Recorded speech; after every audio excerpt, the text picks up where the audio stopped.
What's up, everyone? Basil the White Dragon Masters here. UFC, Saturday night, UFC 202, as you already know, whoever follows me knows about it. Basil the White Dragon Masters here on the Saturday night, UFC 202 post-fight review analysis. It's just like any other thing, right? Some fights, there's no explanation required. It's kind of like Silva versus Sonnen, or Silva versus Sonnen 2, or Jones versus Cormier. This was a no-brainer. This was the biggest fight card, in my opinion, of 2016. It was supposed to happen a long time ago, but obviously the complications because of Dana White and whatever between him and Conor, and then the whole UFC 200 shebang and all that charade happened. But thank God we finally got to see Conor McGregor versus Nate Diaz 2. UFC 202, McGregor versus Diaz 2. Once again, going to talk about the last three fights of this of the card. The build-up was fucking ridiculous for this card. The excitement, the anxiety was high. Just like the same. I honestly, to be honest with you, I don't think anything topped for me. I don't think anything really topped Anderson Chill 2. I don't think anything so far has topped that kind of anxiety for me, because I was just shitting bricks when I was watching that fight, especially the rematch, Anderson Chill 2. But this was close. This was up there. This was really up there. So let's get right into it. Before we can talk about the main event, we're going to talk about the third last fight, and then we're going to talk about the co-main event, and then we'll talk about the main event. Okay, so let's get into it. The third last fight between Donald Cerrone and Rick Story, or Rick Horror Story. Rick Story was a contender. He's been fighting for a while. He disappeared off the scene because of, I think, a lot of losses. UFC cuts you out when you've done quite a few losses. And he was a decent fighter. He wasn't bad. He was gone since 2009, I think. So he was kind of making a re-debut, like he was coming back. Problem was, they gave him a very bad welcoming committee. They gave him Donald Cerrone. Donald Cerrone was, I think he's just he's too high. I think he's a little too advanced. I thought maybe Rick Story should have gotten a warm-up fight. Maybe somebody who was not like the top 10. Perhaps somebody in the lower ranks. Not too low, but just somebody there. Donald Cerrone is high up in that weight class, so I don't know why they would throw Rick Story in with him right away. It was weird. I was rooting for Rick Story. I really was. I was hoping for this kid to win, because when people make a comeback, you really want them to be successful, right? And Cerrone's good. He's a good fighter, but I'm not a bit of a gabble. I don't like the way he talks. I don't know, whatever about him. I don't like Rick Story. I mean, not Rick Story. For Cerrone. I don't know. I was rooting for Rick Story. Didn't go my way. Didn't go his way. Rick he lost.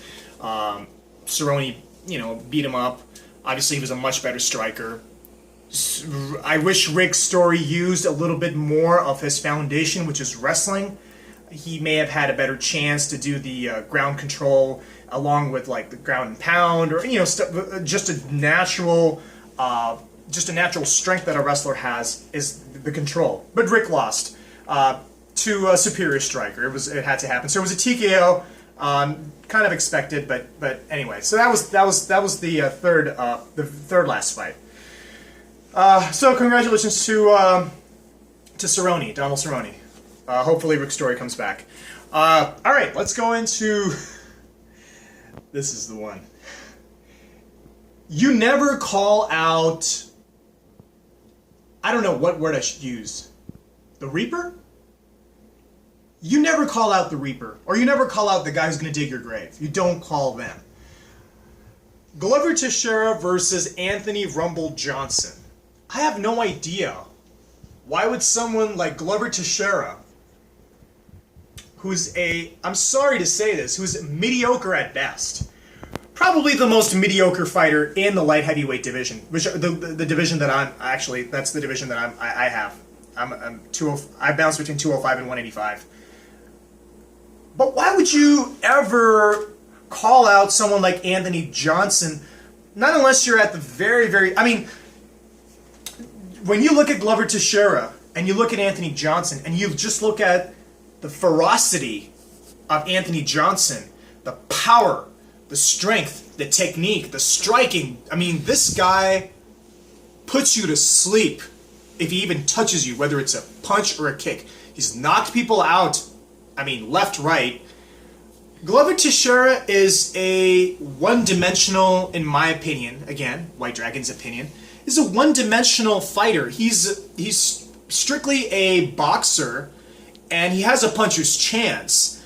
But even his boxing, it's not crisp compared to somebody like Anthony Johnson. Look, man, you guys can see a clear difference between two athletes or two martial artists or two fighters. You can clearly tell that this guy is a natural and this guy's trying. It's like throwing in Brendan Schaub or someone like, you know, somebody who's unnatural at moving. And then you throw in somebody like, you know, who's a complete natural, like, let's say, Mirko Krokop, or somebody, you know, somebody like Anthony Johnson.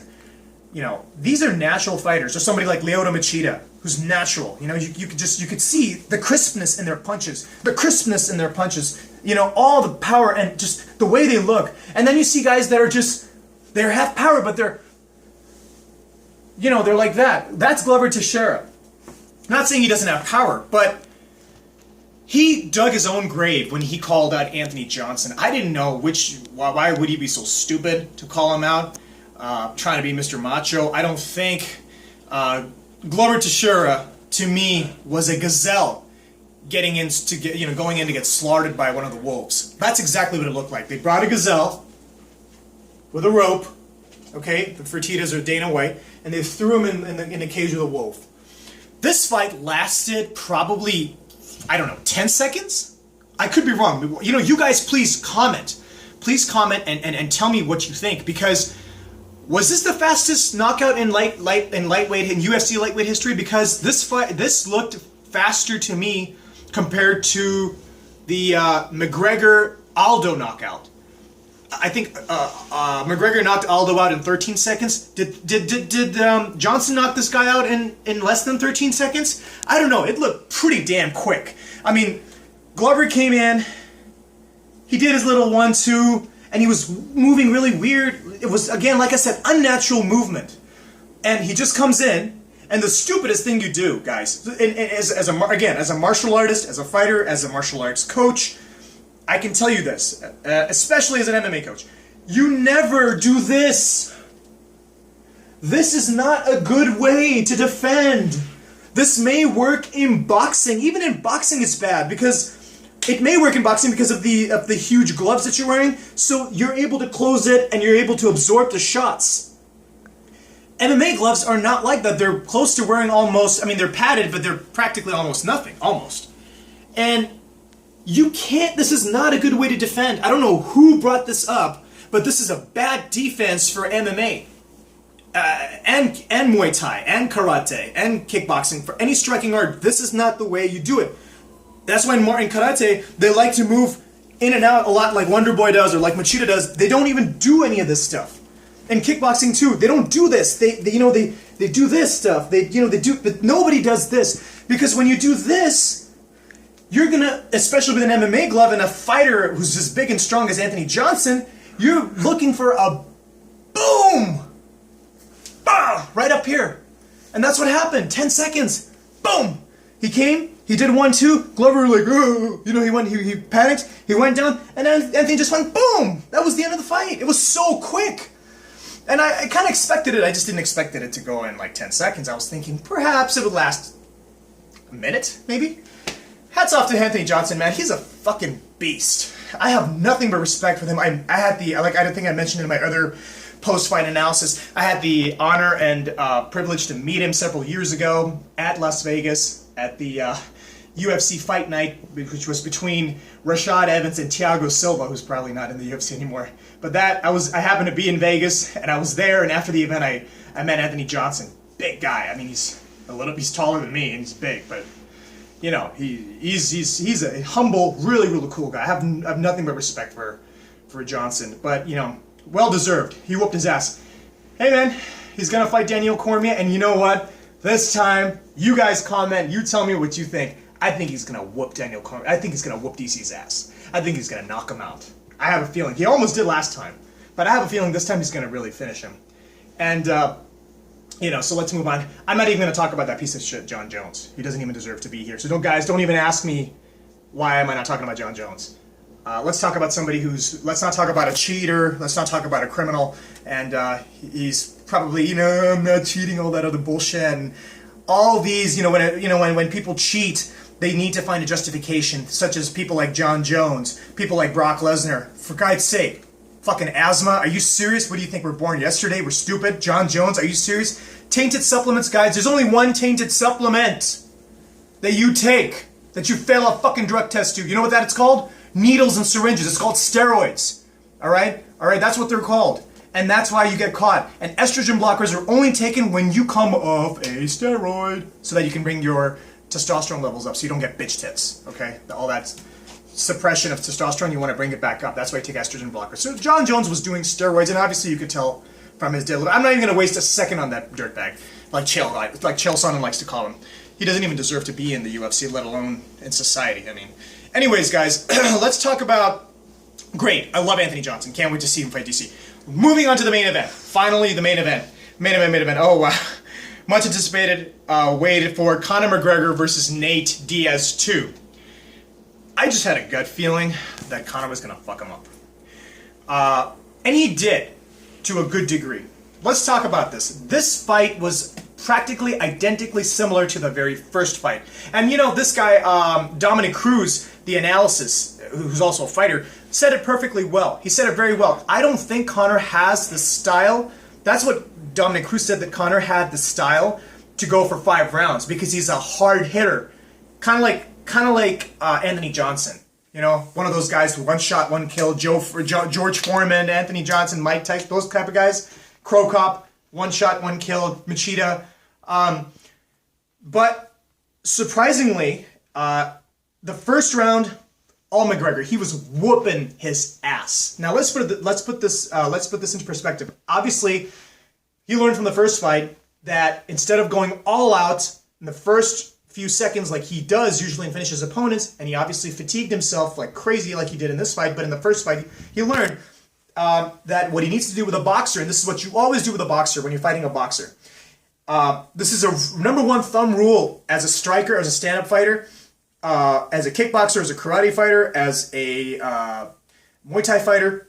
When you're taking on a boxer, all right, especially if you're taking on a boxer, if you're taking on a wrestler, you weaken up his lead leg. If he's a southpaw, you're kicking him on the side of the right, his right leg. If he's an orthodox, you kick him on the left. Obviously, McGregor kept, Diaz is a southpaw. So McGregor kept, I believe, kicking him on his leg. Beautiful strategy. Was working perfectly. And obviously, Diaz was hurting. You could tell. And then obviously, McGregor knocked him down like, I don't know, 3 or 4 times. I almost thought the fight was over, just like I did in the first, just like I thought in the first fight. Round 1, easy, McGregor. He beat the shit out of him. McGregor beat the shit out of Diaz. Second round, McGregor was still beating the shit out of him. Until he started to, again, that fucking cardio gassing started to creep in. Because you got to remember, McGregor is not a 170 guy. He's a 5'9" short guy. He's a big guy, but he's short. He's not designed to fight at 170. 170 is too big for him. It's a lot of weight. He fights at 145. That's why he's fucking planting people at 145. 155 max. 170 was too much for him. Diaz is too big. He's taller than him. So obviously he's taller than him. He's bigger than him. He can carry that weight. That's why McGregor was tiring quicker than Diaz. And so round 1 was all McGregor. Round 2, half of it was all McGregor until again his naturalness of his just body type not able to hold that, and he was getting tired. That's when the Diaz brothers come out. Obviously, he could go on forever. The guy was a cardio machine. He kept going on. And obviously, he heard McGregor. And then obviously, he started hurting McGregor because McGregor started getting tired. Round 4. I would say it was back and forth, but I feel like McGregor squished it out. Because I think he was still active and he was still hurting Nate quite a bit. Round 5, dead even. Except for the very, very end when Nate took him down.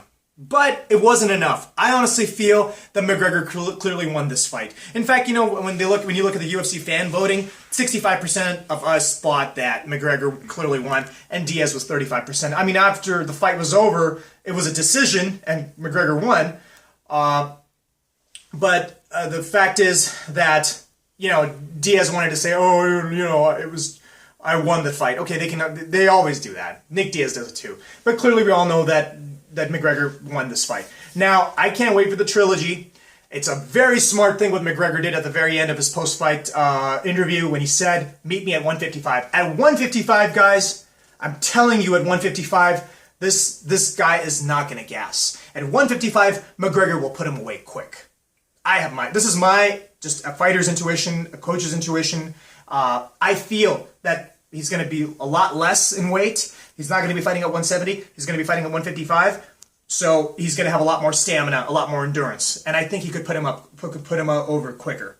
So that's my opinion. But you guys, please comment, let me know what you think. What you think of the analysis. Now, guys, obviously can't wait for UFC 203. I think Stipe Miocic is going to cream pie Alistair Overeem. Let's see how that turns out. And of course, CM Punk, the stupid mistake of getting into the UFC. He probably is going to get his ass kicked by Mickey Gall. But hey, man, everybody has a dream, so let him live his dream and see what it's like. UFC 202, guys, this is it. UFC 202, McGregor versus Diaz 2. Please, if you like this, if you enjoyed this, which I hope you did, please like, share, subscribe, and please give me your feedback. Give me your feedback. Again, White Dragon's opinion, professional opinion as a martial artist, professional opinion as a coach of MMA. Give me your opinion. Let me know what you thought, and I would love to hear your side. And all right, guys. So yeah, today was also the Coldplay concert, so I had a double whammy. All right, guys. Anyway, Basil the White Dragon Masters out.